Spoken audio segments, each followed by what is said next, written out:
Imagine leaving your home to go to a strange place with the aim of making that place your new home. Imagine going to a faraway place where the rules are different, but you adapt as best as you can to replicate your previous home. Imagine living somewhere for years and still feel like an invader each time you open up to contribute amongst your own. I've watched people go back to my place of birth and say the meanest things about the place that they're apparently from. Only there for a week or two, if that, and have the nerve to say that people don't make them feel at home. Now let me put this into context before I go on. This conversation has been the topic of discussion for some time now, but it has only been a one-sided one.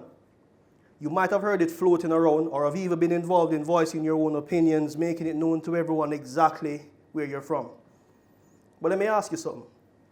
Would you ever consider going back there to appreciate your roots and understand where they spring from? Planting seeds of prosperity and watering those potentials, ensuring tangible financial stability for future generations to build on, us helping us to strengthen the economic growth of our respective nations. But no, instead, we end up beefing in a foreign land where the stakes are so high you can end up losing more than the food that's already in your hands.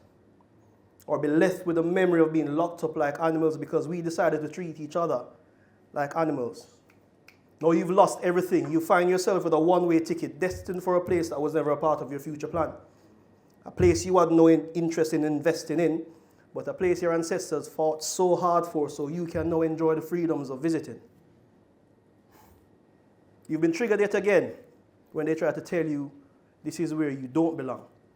Now my emotions are spiraling out of control when I remember how they pillaged our gardens and violated our Edens.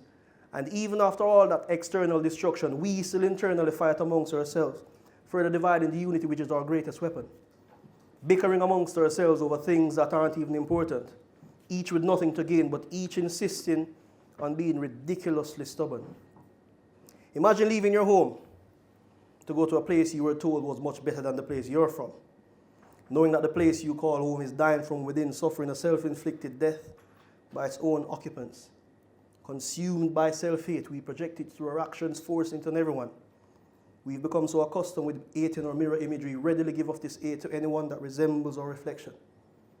So given a chance to leave the all behind, I jumped on the iron bird and I flew to England, only to find that this same self-hate is even more rampant in a foreign land with a larger population, further tipping the scales further towards cultural destruction. The thing is, most of us aren't even fighting for a change anymore. We decided we have 99 problems, so we can just leave that one at the door.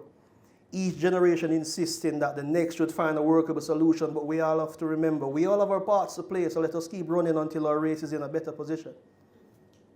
We say we love our own, right? But do we really, is my question. Because if we do, we have to change this cycle of self-hate, because even us associate negativity with being a black woman or a black man.